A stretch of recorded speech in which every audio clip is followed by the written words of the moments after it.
VIP seat बन चुकी लालकुआं विधानसभा में अब मुकाबला बेहद दिलचस्प होने वाला है, क्योंकि भारतीय जनता पार्टी से बगावत कर निर्दलीय ताल ठोकने वाले पवन सिंह चौहान को आज कप प्लेट का जो है चुनाव चिन्ह भी मिल चुका है। और ये कयास लगाए जा रहे थे कि Bharatiya Janata party damage control करेगी, लेकिन हम खुद उनसे ही बात करते हैं। सर, ये बताइए, कल अचानक आप प्रचार करते करते कहाँ गायब हो गए थे और आपके नंबर भी बंद आ रहे थे?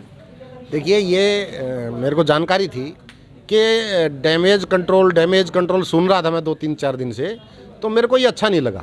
क्योंकि जब जनता जनार्दन मेरे लिए प्राथमिकता में है, मैं उनका अपमान कर, जिन लोगों ने मेरे से कहा कि आप चुनाव लड़िए, क्या उनका अपमान करके मैं उनसे एक सौदा पट्टी करके बैठ जाता? वो नहीं कर सकता। मेरा वो अंदर की आत्मा है, बहुत मेरे को शराब देती है, मेरे को अच्छा नहीं लगता। क्या किसी तरह का दबाव आपके ऊपर था, या इस बीच में जब से आप निर्दलीय नामांकन किए हुए थे और अब तक जब कल आपने नंबर बंद किया और आज खोला, उस बीच में कितने लोगों से आपकी बात हुई? किस तरह का प्रलोभन या किसी तरह का दबाव आप था? नहीं, मेरे से किसी की बात नहीं हुई। कल शाम को जब मेरे को पता लगा था कि इस तरह कोई लोग घेराबाजी कर रहे हैं, तो मेरे को लगा बहुत लेट उन्होंने कर दिया, और लेट होने पर हमें ये सब सहन नहीं होगा। तो दबाव इसलिए भी नहीं था, और मैं इसलिए अपने दूर रहा, क्योंकि सब मेरे मिलने वाले लोग हैं। भारतीय जनता पार्टी में 30-35 साल से उनके साथ रहा हूँ, तो मेरे को अच्छा नहीं लगता मैं उनका अपमान करूँ। इसलिए मैंने अपने आप को अलग कर लिया था और स्विच ऑफ कर लिया था। क्योंकि मेरे लिए जनता पहले है।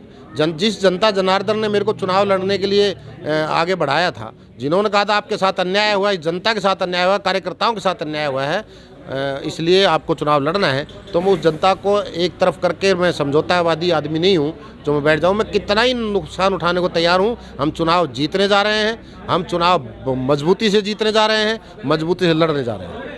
उस भाजपा लगातार, अब जब से आप ये पता चला है कि आप अब निर्दलीय हो गए हो, अब किसी तरह की कोई संभावना नहीं बची है, तो ये कहा जा रहा है कि पवन चौहान जी को कांग्रेस प्रोजेक्टेड आदमी है, कि वो भारतीय जनता पार्टी का उनका कैडर बोर्ड काटने के लिए उनको खड़ा किया है, वो कहीं ना कहीं से संचालित हो रहे हैं। क्या ऐसा कुछ है क्या?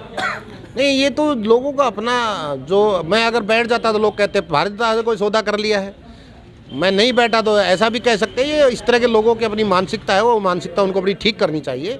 मैंने बताया ना, मेरे पास तो बहुत बड़ा समझौता हुआ था 2003 में, जब मैं इसी कप प्लेट के निशान पर चेयरमैन बना था। माननीय नारायण दत्त तिवारी जैसी शख्सियत ने मेरे से कहा था आप कांग्रेस में शामिल हो जाइए, आपको हम कैबिनेट का दर्जा देंगे, निगम का चेयरमैन बनाएंगे। मैंने उस समय लालच को नहीं देखा था, कैबिनेट का दर्जा मिल रहा था, तब भी मैंने भारतीय जनता पार्टी को बड़ी मजबूती से सींचा था। मैं भारतीय जनता पार्टी के खिलाफ तब हुआ तो भारतीय जनता पार्टी की नीतियाँ कांग्रेस से भी गलत हो गई।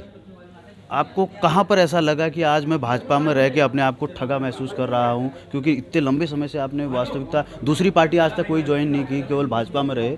ऐसा डिसीजन कब लगा आपको? देखिए, मैंने जब चेयरमैन बनने से पहले भी और बाद में भी भारतीय जनता पार्टी के साथ रह करके भी मेरे को लगता था मेरे साथ अन्याय हो रहा है।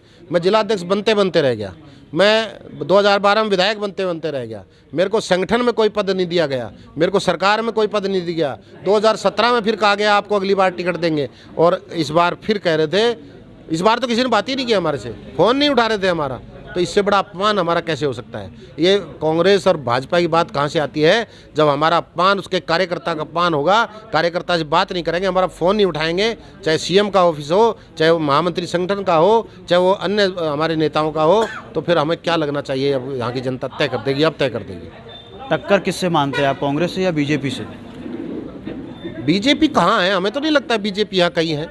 बीजेपी तो कार्यकर्ताओं का पहले ही मनोबल गिरा दिया बीजेपी ने तो, और कांग्रेस ने भी एक महिला के साथ बहुत अत्याचार किया है। इसलिए मैं मानता हूँ बड़ा चेहरा है, बड़ा नाम है माननीय हरीश रावत जी का, मेरी टक्कर उनसे होगी, वो दूसरे नंबर पाएंगे। 10,000 वोटों से माननीय हरीश रावत को मैं चुनाव हराने जा रहा हूँ।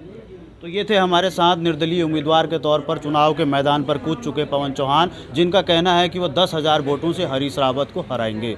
हल्द्वानी से देश पांडे, खबर पाड़ के लिए।